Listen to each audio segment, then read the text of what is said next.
आवाज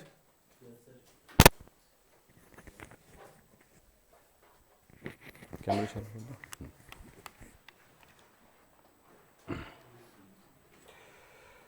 तो स्टार्ट करें आज। तो गुड मॉर्निंग बच्चों। Good morning sir. आज हमारा होगा रासायनिक साम्यावस्था। एक्चुअली हर एक चैप्टर को जानना कम से कम थोड़ा तो ज़रूरत है, ठीक है। तो इस चैप्टर में हम जानें कि रासायनिक साम्यावस्था होता क्या है। इसमें न्यूमेरिकल्स भी आएंगे। तो पहली बात है कि एक एक शब्द पे ध्यान देना, वो है क्या चीज़।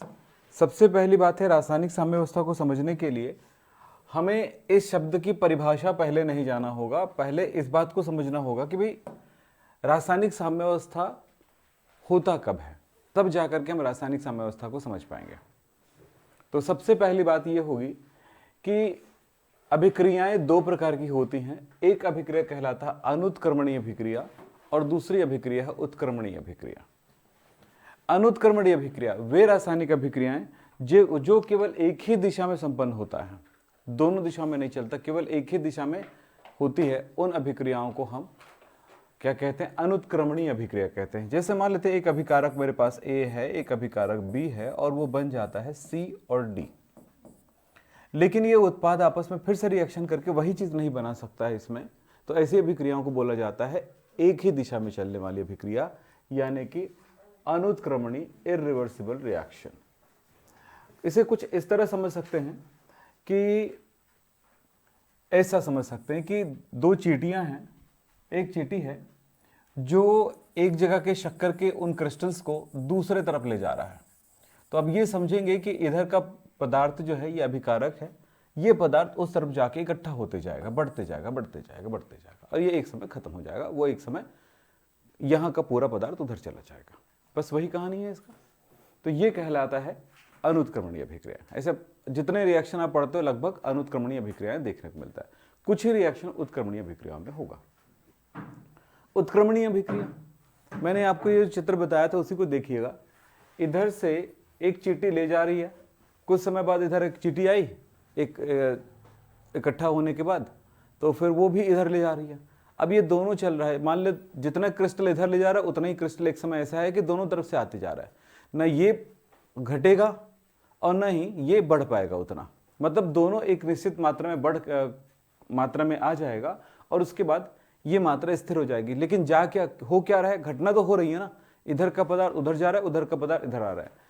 तो एक दिशा में जब इधर जा रहा है तो हम इसको कहेंगे अग्र अभिक्रिया, आगे की ओर ले जाके छोड़ रहा है। उधर से वापस ला रहा है, इसको हम क्या कहेंगे? पश्च अभिक्रिया। तो दो तरह की अभिक्रियाएं हुई। तो दोनों की स्पीड अगर बराबर है, उतनी ही मात्रा में दे रहा है, उतनी ही मात्रा में इधर आ रहा है, तब उसे कहेंगे अग्र अभिक्रिया की दर और पश्च अभिक्रिया की दर बराबर हो गई।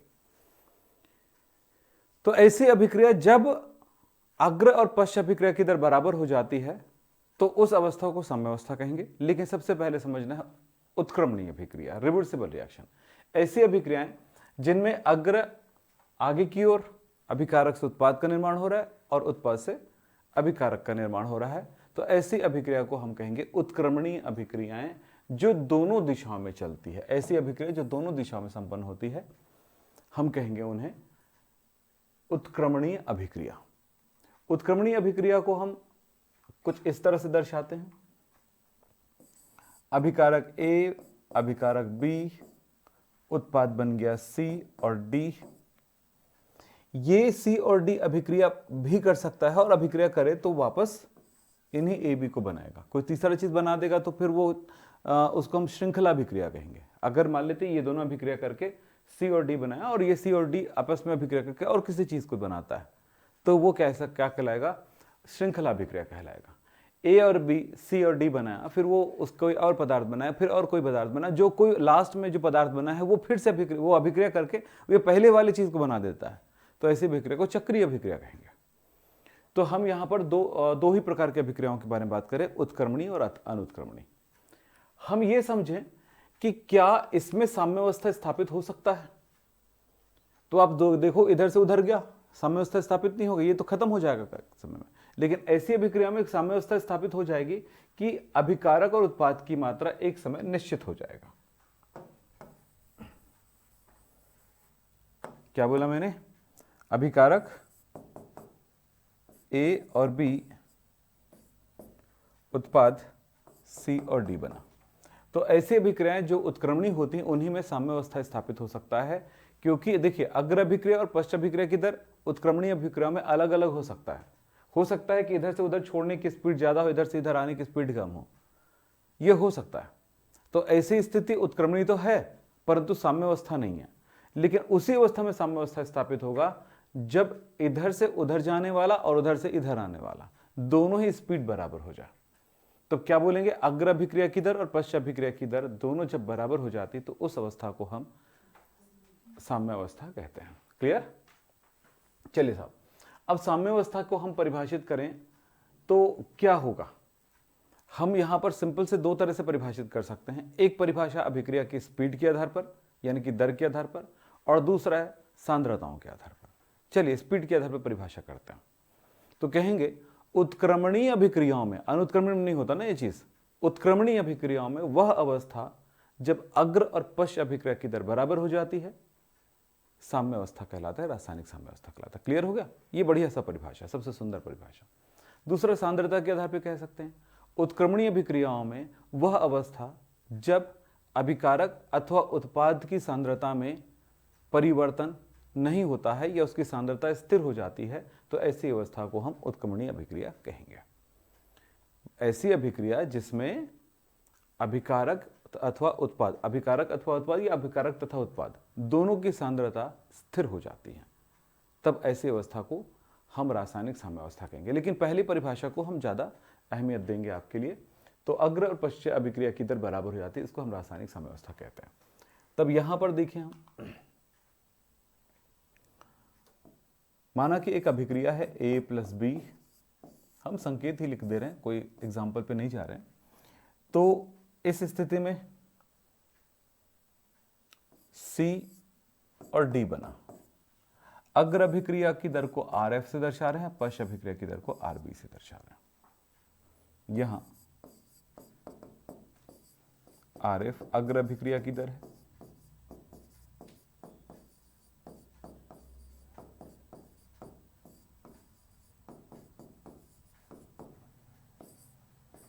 RB पश्च अभिक्रिया की दर है,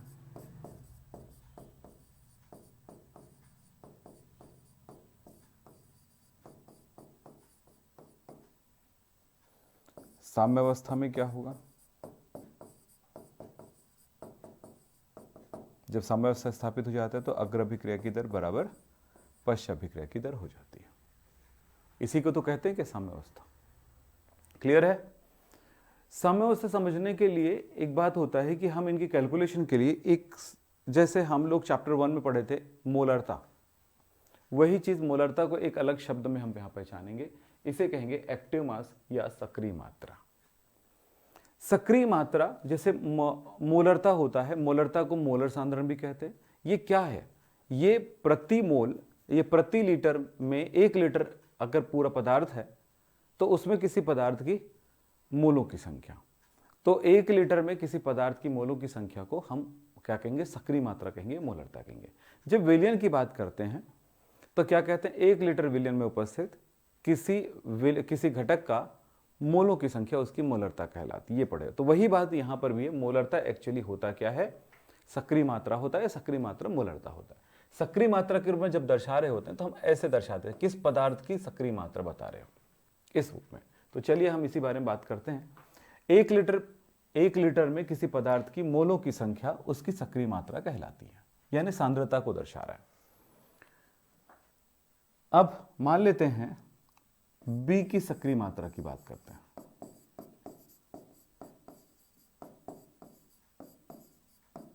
बी की सक्रिय मात्रा को हम दर्शाएंगे ऐसे, ठीक है। ए की सक्रिय मात्रा को दर्शाएंगे इसी में। तो जिस पदार्थ की सक्रिय मात्रा दर्शा रहे हैं, तो भाई याद रखना बी एक पदार्थ है, जबकि बी की सक्रिय मात्रा क्या चीज है, उसकी एक सांद्रता को दर्शा रहा है, यानी एक वैल्यू को दर्शा रहा है। तो इसकी मोलों की संख्या, तो NB by V N litre होगा। हम इसको और ज्यादा एक्सप्लेन कर दे तो ये क्या होगा, WB इंटू MB इंटू विलियन का आयतन को हम ले लेते हैं ml में, तब हम क्या कह सकते हैं इंटू 1000। यही तो पढ़े हो क्या मोलरता, बोलो। हाँ, तो चलिए हम किसी भी पदार्थ की सक्रिय मात्रा की बात करते हैं। ए की सक्रिय मात्रा बोले तो क्या लिखेंगे हम लोग, WA into 1000 by MA into VN ml। अगर सी की सक्रिय मात्रा की बोलूं तो क्या मतलब होगा, तो यहां पर कहेंगे बी की सक्रिय मात्रा है, ए की सक्रिय मात्रा, सी की सक्रिय मात्रा, बोलने का तरीका ही। तो WC into 1000 by MC into VN ml, ml में है तभी ये 1000 ना, बस यही कहानी है। तो सक्रिय मात्रा क्या चीज होता है, सांद्रता होता है। सक्रिय मात्रा बोले मतलब सांद्रता, किसकी सांद्रता, जिसके लिए हमने ब्रैकेट में लिखा है उसकी सांद्रता बता रहे होते हैं। ठीक है, हो गया, क्लियर है? हाँ ना, रिस्पॉन्स किया करो, है ना। हाँ, मैं बोर ना हूँ इतना याद रखना, मैं अगर बोर हो गया ना तो क्लास ही बंद कर दूंगा, क्योंकि बड़ी मुश्किल से पढ़ा रहा हूँ आजकल। मैं बताया, आपको बताया ना, मेरी तबीयत ठीक नहीं चल रही है पूरे 2-1.5 महीने से। ठीक है, तो फिर भी याद रखना, आप इतना ध्यान रखना कि मुझे बोर नहीं होने देना, मुझे ताकत देना है आपको। तुम्हारी वजह से मैं यहाँ पे पढ़ाता हूँ। ठीक है, मैं अपनी वजह से नहीं पढ़ा, अपनी वजह से पढ़ाऊंगा तो फिर शायद ना पढ़ाता मैं इस साल, क्योंकि मेरे इस पढ़ाई के, इस क्लास के विरोध में मेरे पूरे घर खड़े हुए हैं शुरू से। मैं पहले ही बताया था, याद है ना आपको, नहीं याद है? मतलब क्लास मत लो, पूरी तरह से मेरे पास एकदम विरोधी। और दूसरी बात है, मेरा ज़्यादा पैसा खर्चा हुआ है जितना तुमसे लिया है मैंने। ठीक है, ये भी याद रखना। तो ये सारी चीज़ें हैं, ध्यान रखना बेटा। ठीक है, तो और हर महीने कम से कम 6,000 से 7,000 रुपये मेरा बिल भी बढ़ा है। इतनी लाइटें वगैरह सभी चीज़ मायने रखता है ना बेटा, तो सब कुछ ध्यान रखना। आप लोगों के लिए वजह से पढ़ा रहा हूँ, तो आप लोग मेहनत करो, पढ़ो। ठीक है, और जो नहीं आए हैं ना आज, अभी फोटो लूँगा आज, जो नहीं आए हैं उनको कल से बिल्कुल मना कर देना, सर ने मना कर दिया है करके। ठीक है, बोल ही देना ना। ठीक है, क्या देख लो कौन कौन नहीं है तुम्हारे दोस्त में, उनको मना कर देना कल। नहीं भाई आप लोग मत आइए, आपके आने से सर को तकलीफ होता है, क्योंकि एक दिन आए, 2 दिन नहीं आए, फिर आज नहीं आए हैं तो कल उनको समझ में ही नहीं आएगा पढ़ाई। ठीक है, भले उनके मैं ऑनलाइन नहीं बंद करूंगा, ऑनलाइन में आप देख लेंगे। ठीक है, चलिए मैं इतना कर सकता हूं उनके लिए कि ऑनलाइन नहीं रहूंगा, क्योंकि कल के डेट में फिर आएंगे ना तो मेरा दिमाग एकदम खराब रहेगा उसके लिए फिर। ठीक है, तो कल नहीं आने के लिए बोल देना सबको। चलो, हो गया ये। तो ये है, क्लियर हो गई। सक्रिय मात्रा क्या, मोलरता है, सांद्रता है। जैसे हम बोलते हैं कि 5 मोल विलियन खुला, 5 मोल घुला हुआ है, मोलरता, मोल प्रति लीटर में, तो वही चीज है और कुछ नहीं, सांद्रता है, जैसे मोलरता होती है। अब मोलरता ये से लिखते हैं तो सक्रिय मात्रा लिखते हैं, हम सी लिखते हैं तो मोलर सांद्रण लिखते हैं, और एम लिखते हैं तो मोलरता कहते हैं। यही चीज है, कोई अलग अलग चीज नहीं है। आप याद रखना, बच्चों को सब कुछ समझ में आता है, ये मोलरता वोलरता समझ में नहीं आती। कहां गया यार, कहां से भाई गायब, तो कहीं नहीं लिखा है क्लियर नोटिफिकेशन, वो भी ठीक है। और मैनेजमेंट, वाह यार। हाँ, तो क्या होगा बेटा यहां पे, मोलरता, तो कैपिटल एम मोलरता।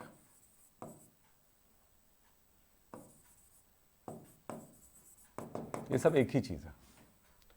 ठीक है, आगे चलें। द्रव्यानुपाती क्रिया का नियम समझिए। ये क्या बताता है, कोई भी रासायनिक अभिक्रिया की स्पीड बताता है। कोई रासायनिक अभिक्रिया की स्पीड कितनी होगी, अभिकारक की सक्रिय मात्राओं का गुणनफल के समानुपाती। सीधा याद रखना, क्या बोला मैंने, अभिकारकों की सक्रिय मात्राओं के गुणनफल। अभिकारक क्या है आप जानते हो, उनके सक्रिय मात्रा क्या है, ये उसकी सांद्रताएं होगी, और सांद्रताओं को गुणा करेंगे तो उसके समानुपाती अभिक्रिया की दर होगी। तो किसी रासायनिक अभिक्रिया की दर अभिकारकों के सक्रिय मात्राओं के गुणनफल के समानुपाती होता है। यह है द्रव्यानुपाती नियम, और द्रव्यानुपाती नियम को दिया था गुलबर्ग वागे ने 1864 में। बच्चा एग्जाम में ये लिख के आ जाता है, काम की चीज पूछा इसने, लिख के आया ये। टीचर ने नंबर नहीं दिया, मैं इतने सालों से पढ़ा रहा हूं तो मुझे पता है। तो बच्चा बोलता है सर मैंने बहुत कुछ लिखा लेकिन मेरे को नंबर नहीं दिया। तो भैया पेपर ले आना यार, अंशवार्षिक का, त्रैमासिक का, चेक कर देंगे एक बार। तो चेक करते हैं, तो मैं पूछता हूँ कि क्या लिखे हो सर, ये तो लिखे हैं। तो पूछा क्या है, जैसे आपको मैंने बोला बेटा मार्केट से जाना, हरी सब्जियां ले लेना, तुमने ले आया झुरगा, हल्दी, मिर्चा, और क्या क्या बोलते हैं वो, राजमा ये सब उठा के ले आए, चने वने सब ले आए, है ना, चिकन विकन भी ले आए उठा के। फिर बोलो पापा शाबाशी देंगे या भैया शाबाशी देंगे या सर शाबाशी देंगे, पॉसिबल है? क्या बोलेंगे? झल्लाएंगे। तो बोले आप तो मंगाए थे, मिलाया तो मैंने क्या बोला था। उन्होंने जवाब दिया, प्रश्न भी बताया उसने, मैंने क्या बोला था बेटा? बोले आप तो बोले थे सब्जी लाना, हरी सब्जी। ये हरी सब्जी है? तो आप तो बताए नहीं कि भिंडी लाना है। तो इतने दिन से जिंदगी में सीखे क्या? वही तो क्वेश्चन है। क्वेश्चन में क्या एक ठो बताएंगे क्या कि मतलब वहां पे लिख के देंगे क्या, ये लिखो, मतलब इसको, इस नियम को किसने दिया, कब दिया, नियम क्या है, नियम को डेराइव करो, ऐसे लिखा रहता है क्या क्वेश्चन में? सब कुछ बताएंगे क्या? तो सब कुछ बता दिए, फिर प्रश्न पेपर कैसे बना? तुम्हारे पढ़ने में दिन निकल जाएंगे, ठीक है? फिर बनाओगे कब?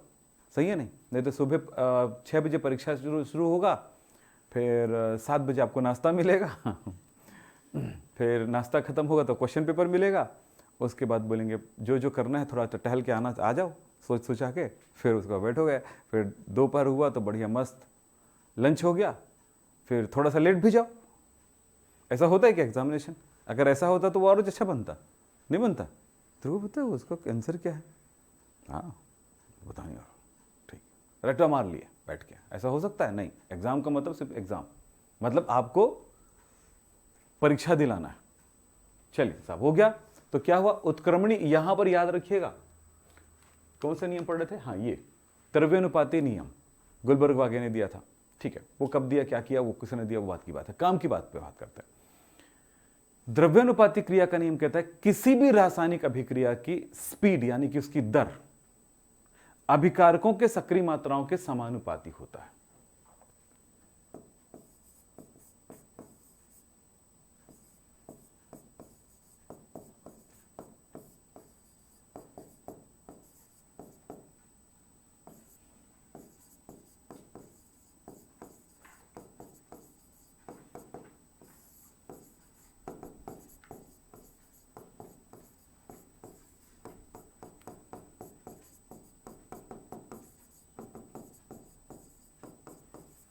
इतना तो याद रहेगा, अभिकारकों के सक्रिय मात्राओं के समानुपाती। उदाहरण पे बात करते हैं।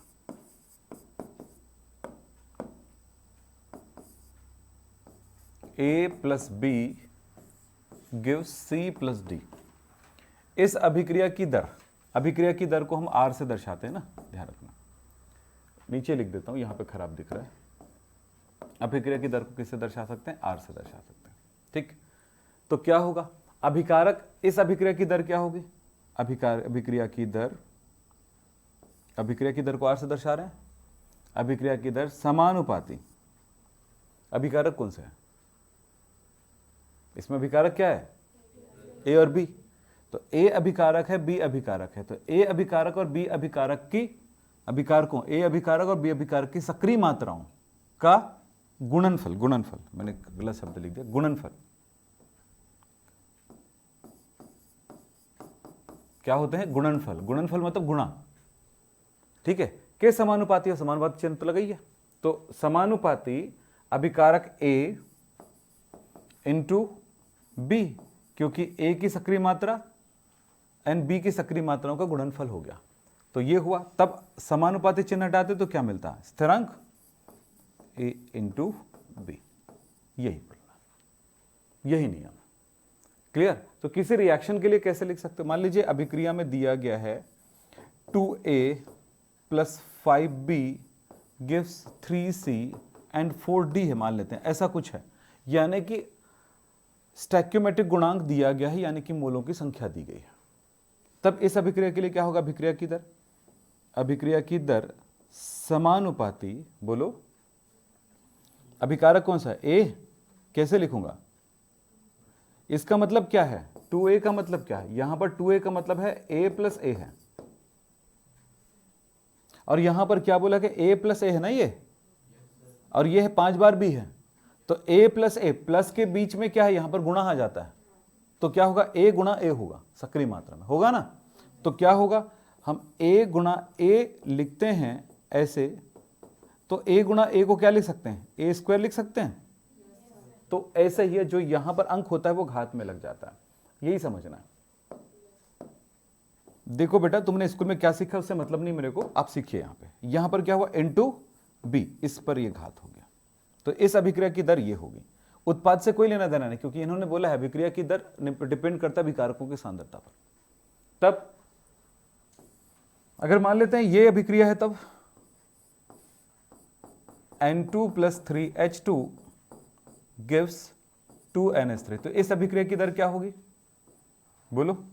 R, एक मिनट मैं इसको कंप्लीट कर दूं, R = K, क्योंकि आपको इक्वल का साइन पे न्यूमेरिकल करने आता है, समानुपात पे नहीं आएगा, क्योंकि समानुपात पे एक चीज और छुपा होता है, उसका कांस्टेंट, और कांस्टेंट आपको पता होगा तब होगा। तो चलिए ये क्या हुआ, active mass of A² into active mass of B to the 5, है ना, टू द पावर 5। ओके, क्या होगा, R समानुपाती, बोलो अब क्या होगा, हाँ, बड़ा ब्रैकेट के अंदर N2 होगा, यहां पर पहले अंक नहीं है, क्योंकि N2 एक पदार्थ है, A जैसे पदार्थ है वैसे N2 पदार्थ है, तो N2, हाँ पावर 3, तो हो गया R = K। कैसे लिखना ये सीखना होता है इस चैप्टर में, ये लीजिए, तो इसको दर समीकरण कहते हैं। प्रश्न ये भी हो सकता है कि एक कोई अभिक्रिया दिया गया, उसका दर समीकरण लिखिए, तो ये दर समीकरण है, समझ में आया, इस तरह से आपको लिखना होता है। जब भी कभी, मैंने बार बार बोला, जब भी कभी आपका वो क्या बोलते हैं अपलोड नहीं हुआ है आपका PDF वगैरह, तो आप फोन करके बोल सकते हो। वीडियो तो लोड हो जाता होगा, PDF लोड होने में टाइम लगता है थोड़ा सा, ठीक। चलो आगे बढ़े, ये हो गया। अब बात कर रहे थे हम लोग किसी रिएक्शन को देख करके हम कैसे उनको उनके अभिक्रिया की दर को निर्धारित कर सकते हैं, किन के नियमानुसार, द्रव्यानुपाती के नियमानुसार। क्लियर हो गया, अब कर सकोगे। साम्यावस्था का नियम, किसी भी रासायनिक अभिक्रिया की साम्यावस्था का नियम क्या हो सकता है, इस बात को समझें। कोई रिएक्शन साम्यावस्था में स्थापित है, तब हम उसके साम्यावस्था के नियम की तरफ चलेंगे। चलिए देखिए, द्रव्यानुपाती क्रिया के नियमानुसार हम इस बात को बताएंगे। द्रव्यानुपाती क्रिया के नियमानुसार उत्क्रमणीय अभिक्रिया पर भी प्रयुक्त किया जा सकता है। अब ऐसा हुआ, उत्क्रमणीय अभिक्रिया जब साम्यावस्था स्थापित होगा तब कैसे प्रयुक्त करेंगे, जरा देखें। माना कि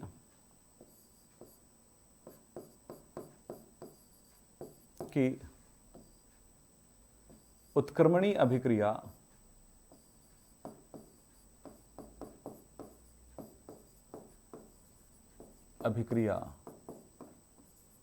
मैंने एक उत्क्रमणीय अभिक्रिया ले लिया, A + B gives C + D, ठीक है, और इसमें दो दिशाओं में अभिक्रिया दिखाऊंगा मैं। उत्क्रमणीय है तो अग्र अभिक्रिया और पश्च अभिक्रिया, तो अग्र अभिक्रिया को RF से दर्शाऊंगा और पश्च अभिक्रिया को RB से दर्शाऊंगा। तब क्या लिखूंगा, द्रव्यानुपाती नियमानुसार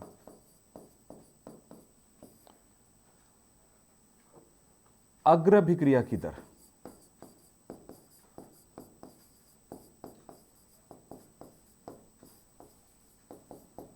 अग्र अभिक्रिया की दर के लिए अभिकारक कौन सा हुआ, ये दोनों हुआ, समझ रहे हो, क्योंकि ये अभिक्रिया करके ये बनाएगा, और पश्च अभिक्रिया पीछे जा रहा है तो अभिकारक ये हुआ, क्योंकि जो भाग लेता है वो अभिकारक है, जो बनता है उत्पाद है, तो उसके लिए अभिकारक ये हो जाएगा पश्च के लिए। तो अग्र अभिक्रिया के लिए हुआ, तो RF समानुपाती क्या होगा, बोलो active mass of A into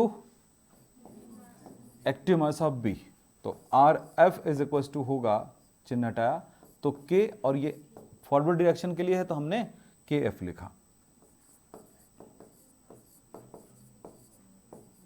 हाँ, ये हो गया इक्वेशन नंबर 1। पश्च अभिक्रिया की दर के लिए क्या होगा, बोलते जाओ, बोलो।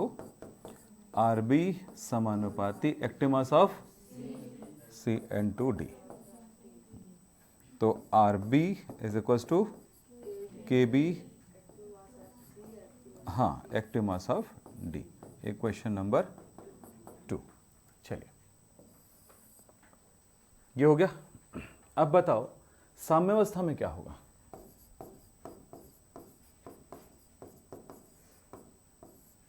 साम्यावस्था में क्या होगा?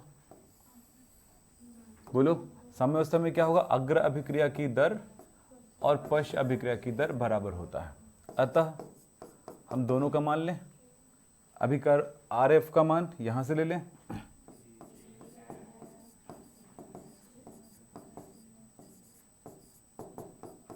बोलो ठीक। स्थिरांक ये दोनों है, स्थिरांक को स्थिरांक से भाग दो, गुणा करो, जो भी करो, हर बार उसके वैल्यू स्थिरांक होगा, एक नया स्थिरांक होगा। तो क्या होगा? के एफ बाई के बी। तो हम के एफ बाई के बी लिखेंगे तो क्या होगा? ये नीचे आ गया तो ये ऊपर चला जाएगा, सॉरी ये नीचे आ गया तो ये वाला नीचे आ जाएगा उधर। तो सी एक्टिवमस ऑफ डी बाई, क्लियर है? चूंकि के एफ बाई के बी, इसको हम के सी से दर्शाते हैं, इसको बोलते हैं साम्यावस्था स्थिरांक।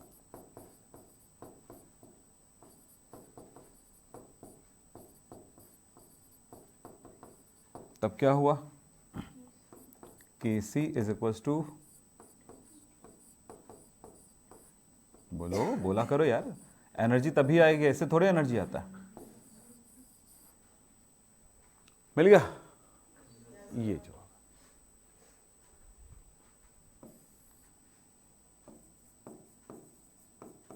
अर्थात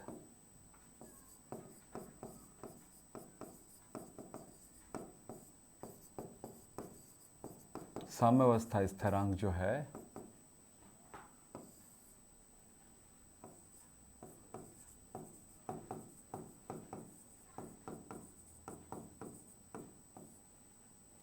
पश्च अभिक्रिया, नहीं ऐसे नहीं लिखता, उत्पादों की सक्रिय मात्राओं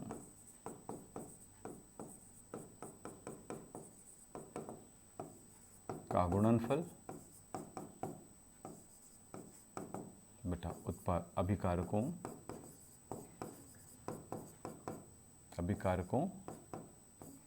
के सक्रिय मात्राओं का गुणनफल।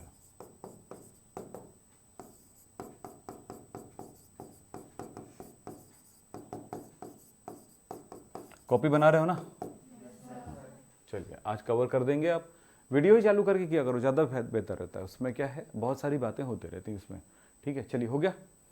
ऐसे में छापोगे, वैसे में सुनोगे, ठीक है? अगर ना देखे तब तक लिखोगे ना।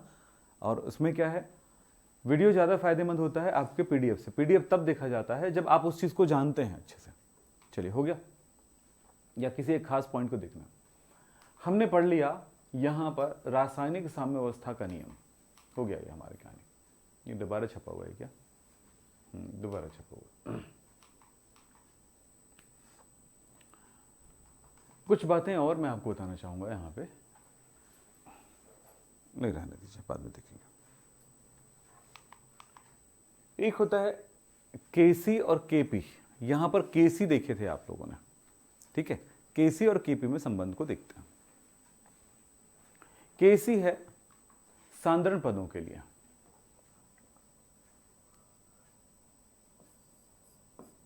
माना कि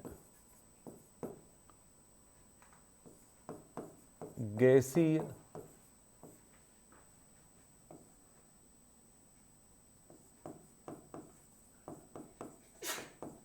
अभिक्रियाओं, या अभिक्रिया बस लिख सकते, कोई फर्क नहीं पड़ता इससे। अभिक्रिया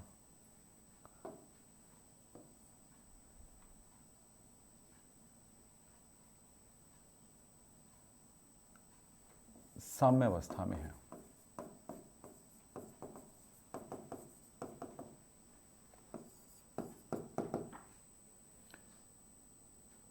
अभिकारक ए है, अभिकारक बी है,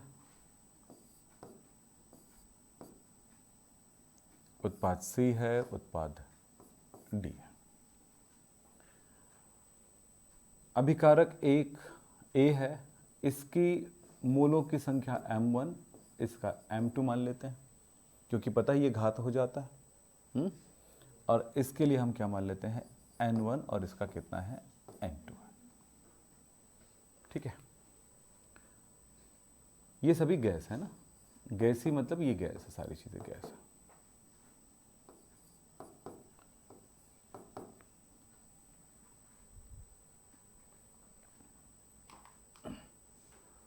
अब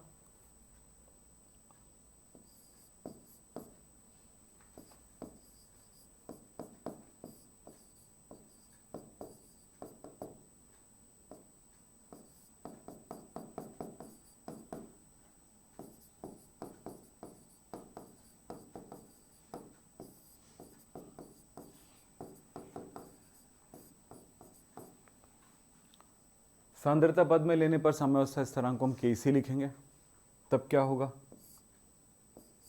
Kc इज इक्वल्स टू, हमने अभी पढ़ा है, क्या पढ़ा है, उत्पाद का सक्रिय मात्रा बटा अभिकारक की सक्रिय मात्राओं का गुणनफल होता है। ठीक है, चलिए साहब हम बात करते हैं।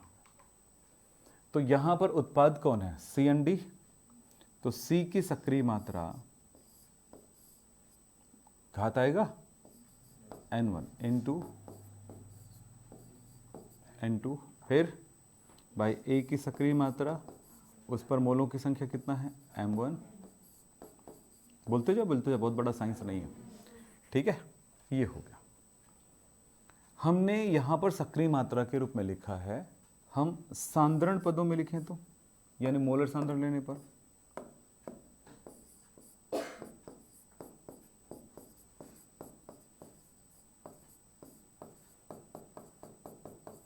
मोलर सांद्रण मतलब बड़े ब्रैकेट को हम किसके रूप में दर्शा सकते हैं, C के रूप में दर्शा सकते हैं। तब क्या होगा Kc इज इक्वल्स टू, बोलो C बड़ा ब्रैकेट के लिए, ऑफ किसके लिए, C के लिए, टू द पावर N1 ठीक है, into C of D power N2, C of A की power M1 into C of B to the power M2। ये सारे टीचर पढ़ाते हैं आपके स्कूलों में, टेंशन वाली बात नहीं मुझे। ठीक है, तो ये हो गया इक्वेशन नंबर 1। ठीक है, अब इसी चीज को हम अगर हम गैसों के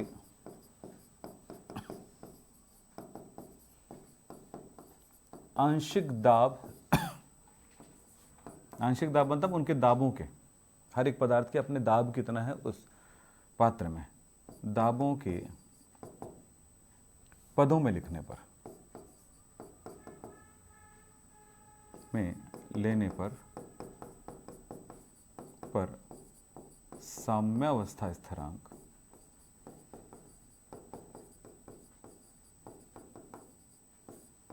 Kp होगा। ओके, तो हम क्या लेंगे, चलो Kp, तो जहां जहां पे आपको C दिख रहा है वहां पे दाब लिखेंगे, आंशिक दाब क्या होगा P, तो क्या लिखोगे बोलो, P of C to the power N1 है ना, into P of D to the power N2 and P of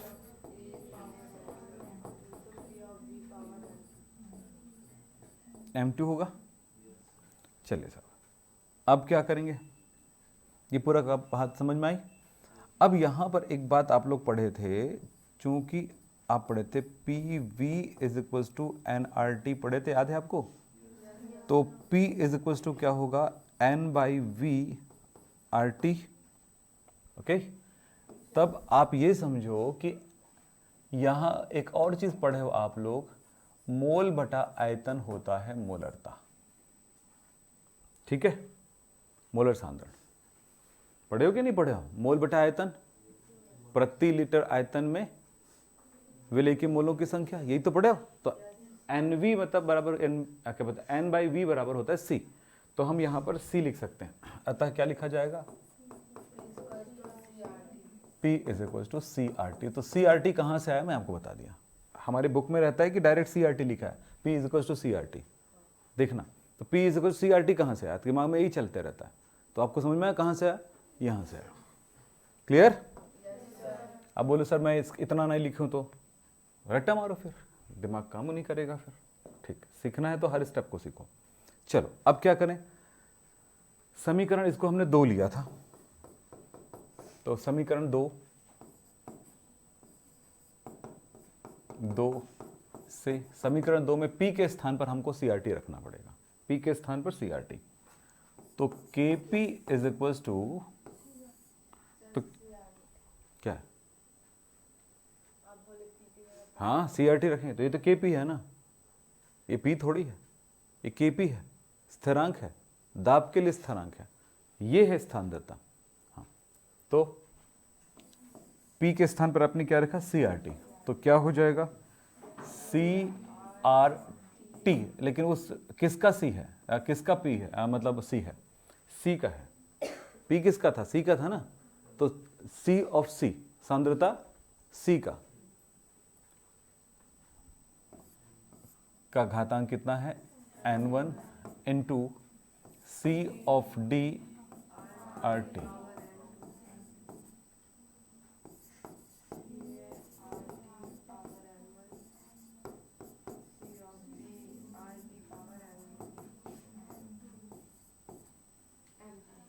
M2 है क्या?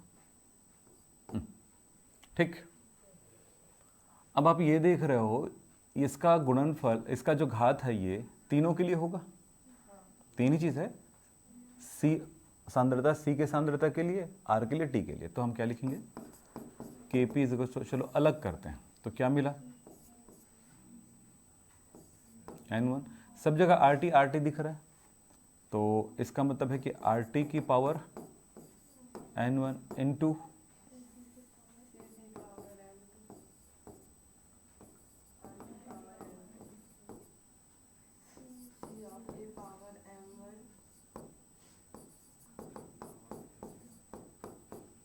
M1 ना, C ऑफ B RT की पावर M2। सब में RT RT RT है, देखो क्या मिला आपको? क्या हुआ? ये M1 हुआ ना इधर? अच्छा, हाँ, अलग करना चाह रहे हो क्या? चलो अलग कर देते।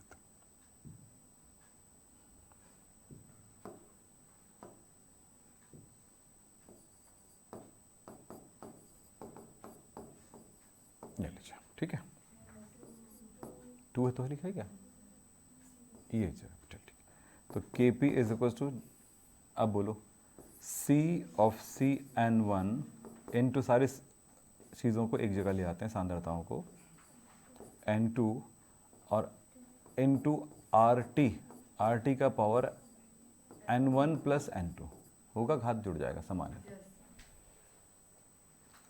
वो C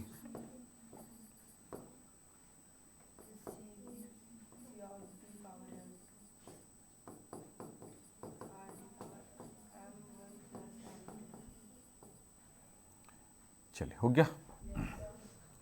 अब देखो समीकरण 1 से, समीकरण 1 में ये वाला चीज देखिए है और इसको किससे लिखा रहेगा? KC से। तो इतना लंबे की जगह हम KC लिख देना भाई,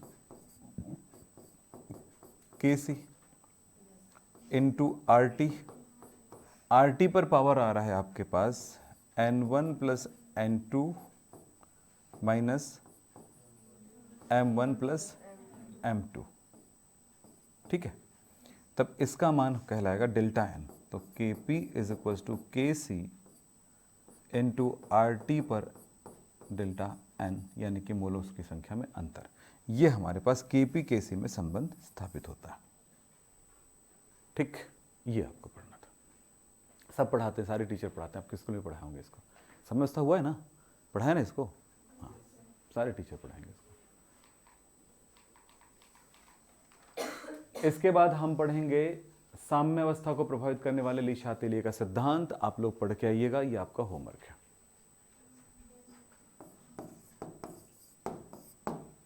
ठीक, ये आपका होमवर्क है। तो आज की क्लास यहीं पे समाप्त करेंगे। नमस्कार, धन्यवाद। टाइम पे हो गया, समझ में आया पूरी बातें? पढ़ के आओगे तब होगा।